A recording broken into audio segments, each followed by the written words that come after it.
I'm excited to welcome this week's Tiara Talk Show guest, Karyl Gonzales, to the show. Welcome, Karyl. Thank you very much, Tammy. And it's a funny story how we kind of got in touch. I'd found like a lot of behind the scenes featurettes of the American Adventure, which is like my favorite EPCOT attraction, and they clearly had names of everybody who is like a little co-host in the video, and Karyl, listeners, was actually one of the main co-hosts, and I just thought, well, let's see if she's online, and there she was, and got in touch with you, and we were just shooting messages, so thank you for answering a strange person's emails. No, it's great fun, and I had not seen that film. So that was really funny when you contacted me. That's the first time I had even seen it. Well, I will put a link below in the show notes for people to go ahead and check it out. The clip starts at 16 minutes and 19 seconds in, and so just so you can get like a little preview of what Karyl got to do. But Karyl was a costume designer for Walt Disney World and for WED. So, Karyl, can you tell me a little bit about your introduction, maybe pre-Disney? What in the world got you involved in working with costumes? Because it's such a unique, I think it's such a unique aspect of working in the entertainment industry. Well, I went to the University of Arizona and studied theater and graduated from there, got a scholarship to the University of Utah and went for my master's there and got to dance with the ballet company there. They were one of the only resident ballet companies at a university at that time, so I was really lucky. And I decided it would be the easiest thing to do the costumes for that ballet company, and I got my master's degree in costuming.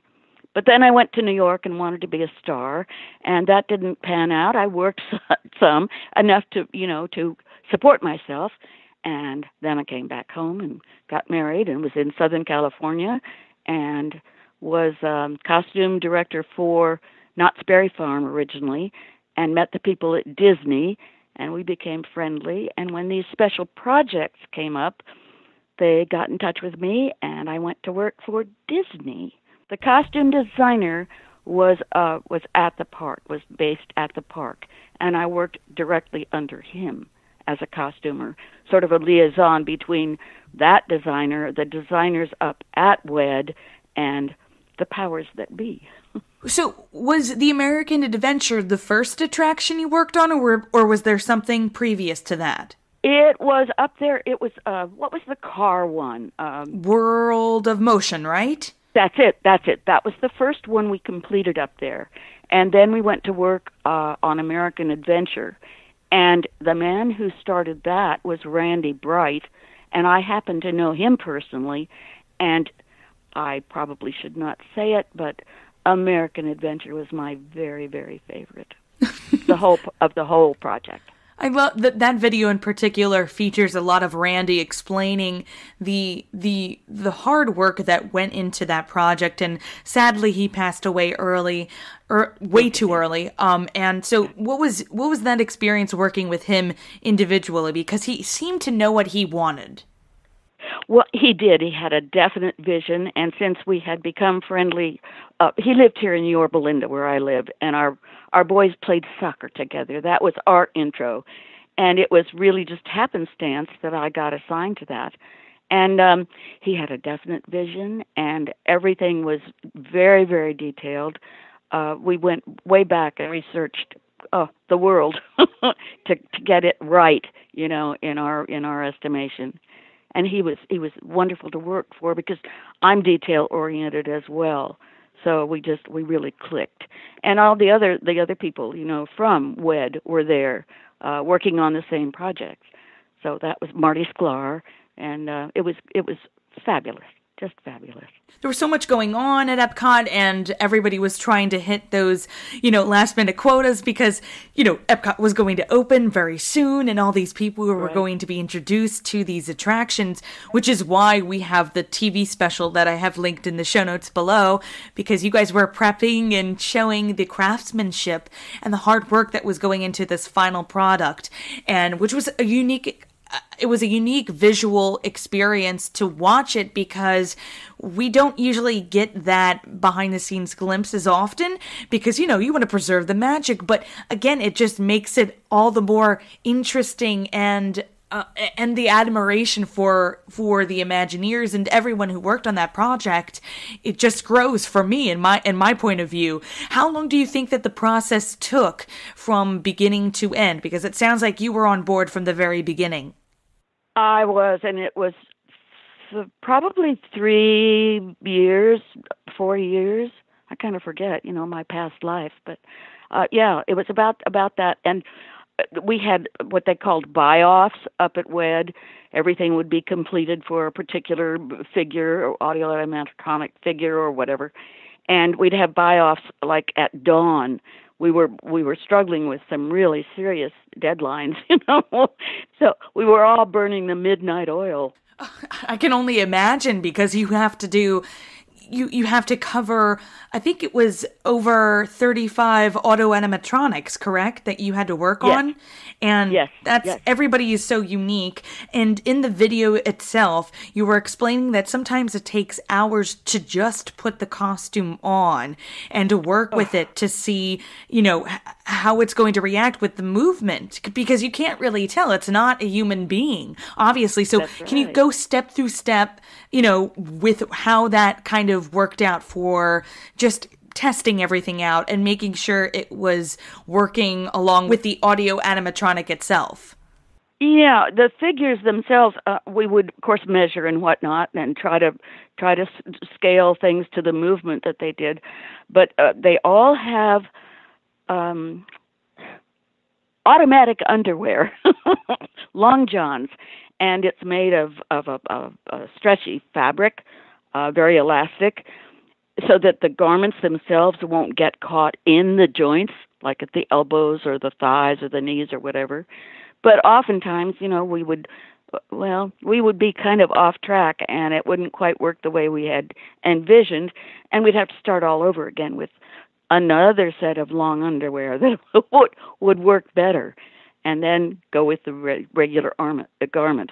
And it's true, some of them were very difficult to put on, and you could never remember if the left leg went before the right leg or the right arm went before the left knee, but some of them then were simpler too. And all of it was so enjoyable. It was just such a treat, and to be able to work on it, to be allowed to work on that project. Which one of the figures do you, in your opinion, was one of your favorites to costume?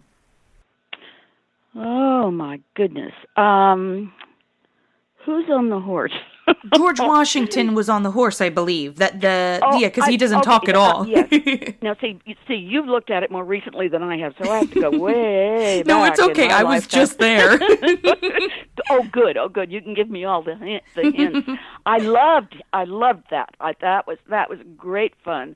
To get him on the horse and get him moving and watching where he was going. And you can't barely see him in the show because he's in the background. I know, and that's so sad because he is magnificent and took endless hours of work. But I really liked him. Yeah. I loved your little tidbit. You had a great fun fact for the video itself, saying that the banjo player's shoes were found at a relief mission in Los Angeles. So you guys were really keeping your eyes open for anything that would work. Right. We were going to garage sales. I mean, it was really kind of silly, but to find, the right thing. And where do you find a pair of dated shoes like that have been worn down by some banjo player maybe before? Who knew? Well, nobody's going to be, I guess in a way, nobody's going to be seeing it up close. So nope. It's those miniature, tiny details that you guys were very, very, very strict with and making sure it worked perfectly, even if you weren't going to be able to be that close to the figure. Right. Well, if anybody ever gets that close, I know that they'll enjoy those details. I'm hoping. But it is kind of sad. Work that hard on something that small, and then nobody ever gets to see it.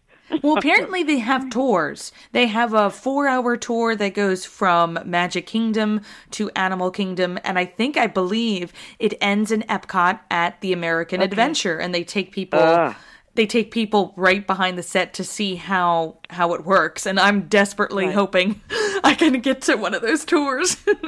Oh, do it. And I'll tell you something. I worried about the danger involved in changing out those costumes for the people who were there on staff at the park, because most of them were on elevators and the basement, the bottom of the attraction is way, way down, and those figures go way, way up, and they're balanced on individual platforms. Wow. And while some of them don't have even rails around them, and that did worry me greatly at the time, but it was also kind of a fun, double dog dare you thing. Well, so how often do the cast members themselves have to, go in and, clean the costumes? Is it every year, or is it every couple of years? It's it's whenever it's needed, and as seldom as you can possibly get by, because we only have one costume for those figures. So when they are redressed, we have to retire them briefly while they get cleaned up and then put them back up. But and sometimes a costume will wear, in a way that we didn't expect it to, and then we have to go in and repair those. How often do you think that you would have to create another costume for the same figure? How long do you think it would last? Would it last 10 years and then you have to switch out with a new replica? I would think easily 10 years, and some of them, especially at the park that we've had more experience with, have lasted longer than that. Yeah. And then you have to, as I said, retire them briefly and change them out. But then that's a big pain, because the people who are on staff want them to be exact replicas. And 10 years, 15 years later, that's tough, if not impossible, to do. You just have to come up with as close as you can possibly come. Well, what about Benjamin Franklin? Because one of his figures is walking up the steps, so that must have been even more of a hullabaloo for you, just to make sure that the clothing was going to react in such a way that, with the other figures, it doesn't. That's right. And you really have to be careful, because there again, the knees and the ankles are moving all the time, and it can sometimes be very difficult to keep the fabrics out of those joints, and that's why we have the long underwear. Did you ever get to meet any of the voices of the attraction itself? Did any of them come to maybe an opening day, or were you there for opening day? How did that work? I wasn't. Let me see. I can't remember. I can't remember if I was even there for opening day. I was there so much. And if I met any of them, and I'm sure they were there, I didn't really know it, because I was usually, busy. No, I don't think I did. How did the testing go? Did you just incorporate the figure's movement, and did they also put the sound with that, or was it just let's work on the movement? No, we had the sound. Because it had to coordinate, really closely. How ahead of time did you have the sound? Since the attraction came out in '82, you said it was about a 3-year process to get everything completed, so I can only assume maybe you were working with their voices for over a year. Well, yeah, we really were. They tried to have the sound up for what they called the buy-offs. They had buy-offs at WED. We would they would set up the scene, the figure, everything complete, and then they would generally have the sound on those, and then WED would okay it, or they would say, well, maybe the collar needs a little fixing, or what, get down to the nitty-gritties. But they would approve the whole thing, and it was the entire scene. So it was a big deal, these buy-offs up at WED. American Adventure, in my opinion, was the most detailed, the most refined, the most extreme of any of the attractions. And as I said, it was absolutely my favorite. I suppose you're not supposed to have a favorite, but that's my favorite. No, you can have a favorite, and it's still there after all these years. It's probably one of the only ones not touched. I know, and I haven't been back, and I would love to see all of my animatronic friends again, at this point, see how they've weathered and how I've weathered the years. We did have a man, Ed Lossman, who did what we called aging. And after the costumes had been completed for the figures, he would come in and essentially age them, make them look like they'd been worn, or the knees were gone, or, kind of ruin the costumes in a way. And he was an amazing gentleman and had such a talent, and I have no idea where he got it. But he had all these tricks of exactly how to make it look like it was saddle worn or chair worn or banjo worn or whatever it was. So he was a key figure as far as I'm concerned. And you mentioned, really this just came to my mind. You mentioned that you went to New York to be a performer.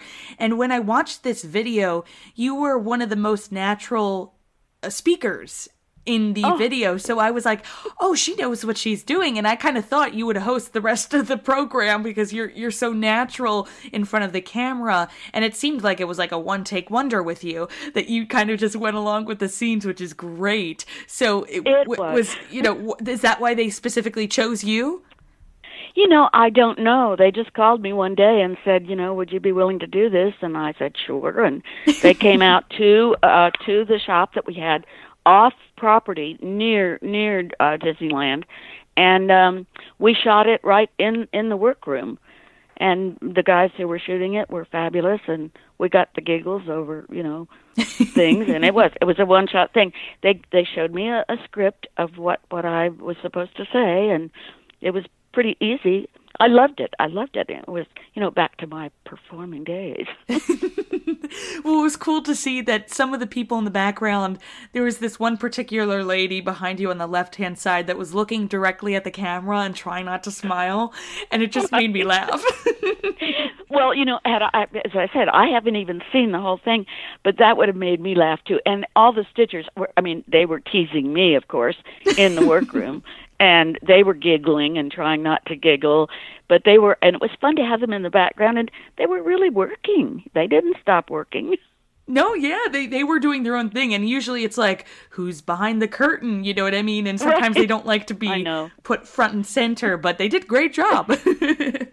Yeah, they were darling, all of them. We had such a good group of people working on and such talented people. Oh, my goodness. The man who was the pattern cutter was just magic. Just magic. And the Stitchers were darling and worked feverishly on the whole project. This is something else. Everybody on the American Adventure project had a true personal passion for it, in my estimation. We all just got so involved, and it was such a huge team effort. It was, we were together morning, noon, and nighttime too, and no problems. Everybody just was passionate to make it exactly right. A lot of unsung heroes, so I'm glad I even found you on the tape. You know what I mean? Because there really is no, list of who worked on what that is publicly available. But, when you go from the American Adventure to the next project, what was the next project for you after that? Because you spent 3 years on it. Yeah, well, in Japan, Japan was... Well, we were almost finished with Japan. They sort of went in tandem, and it wasn't nearly what the American Adventure was for me, anyway. And then I was gone because I went to work for them strictly for those projects. I was there just for those projects, so that was like the 4 years. Yeah, and then I left and went on to some private projects out of Disney World. Well, you have that on your resume, of course, and all these new Yes, I do. projects. And what Yep. can you tell our listeners about your upcoming projects? Anything we can look for? Because you're still working unbelievably, and I'm so happy for you. You know what I mean? It's You're crazy. just amazing. Everybody I know is, retired and loving it, and I can't imagine doing that. I'm really fortunate that I have this fabulous ballet company right here locally, and that takes my time and my heart and my caring. I worked the beauty pageant industry for a number of years, and frankly, the travel was great fun, but bathing suits not so much. The international costumes were fabulous, but it just wasn't quite my cup of tea. I prefer more imagination going into it. It's just exciting to get really into it in great detail. Because you leave behind a legacy. It's there, and the stories behind it makes it so more authentic as as a presentation. So, it's unbelievable. So, it was so great to talk to you. And before we wrap up, I have 3 Disney-themed questions I ask each of my guests. So, they're called the Fab 3. They're easy. We'll start with we'll start with the Donald one, which is, as a child, what Disney film was one of your favorites to see in the movie theater? Actually, I saw Bambi, and we were in Washington, D.C., and my dad had headed up the photography department for the United States Navy. And I don't know why, but they had an original screening down at the Navy department, and it was put on for me in a small, projection area. And my dad and the people that he worked with and their families were there. And I remember vividly that the ladies' room called me someplace in the middle of Bambi, so they shut it off until I could go out and come back in. Oh, Lord. But Bambi has stuck in my mind all these years, and it crushes me to see it even now. It breaks my heart, but still my favorite. And our goofy question, what Disney character do you think would be your best friend if you met them in person? Snow White. And finally, our Mickey question, if I asked you to name any Disney song at this very moment, what immediately comes to mind? Small World. I worked on Small World for Japan, and that was another one that was so detailed, it drove me crazy finding stuff. And at that point in time, maybe the song kind of got on my nerves finally, but no, I think, that I have to just say that right away. Oh, and they were even tinier figures. Yes, they were. Oh, God, and they were very difficult. So that would be more difficult. A lot, and between the difference of the small and the lifelike, you think the smaller ones are definitely the harder ones of the two? Oh, yes, I do. And maybe they didn't move in such detail as the large audio animatronic figures. But tiny stuff and little braid, and little yarn and tiny feet. Right. And, I do have one thing I'd like to tell you about. At the University of Arizona, I was in a sorority, and Sharon Disney, a Disney daughter, was my sorority sister. And she and my boyfriend were best of friends because my boyfriend always fixed her car. So, and to have followed in the Disney, family that many years later and in such a different role, it tickles me. She was funny. She was a funny girl. She made everybody laugh. And I can't remember going through Rush. She said something about her father. I can't remember if she said he painted or she's had some silly reason or job for her father instead of who he really was. And he and Mrs. Disney would come over for Mom and Dad's day or weekend or whatever it was, and they just fit right in like your friends next door. So you did get to meet Walt Disney at some point. I did. Oh my gosh! All the crazy things, when I was working my for him, of gosh. course not. But right, when he was connected to my sorority, absolutely. If you hadn't seen him so many times, you never would have known he could have been a truck driver or whatever. They were just very humble, real people. Oh my gosh. Wow. At least at Mom and Dad's day they were. Well, Karyl, we ended that interview with a bang. Good job. How about that? I just happened to think of that, and I thought, well, you would love that fact. Oh, yeah, yes. Funny? Oh my gosh. Thank you for that. I wouldn't have known. That's amazing. Oh gosh. Thank you so much for being on the show, Karyl. You know, it's great to commemorate 35 years of that attraction, believe it or not.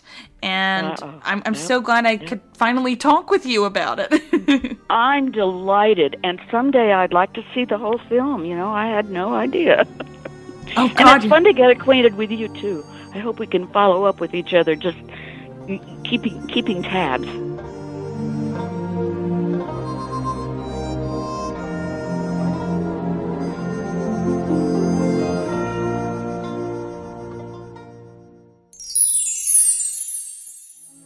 Once I built a tower, now it's done. Brother, can you spare a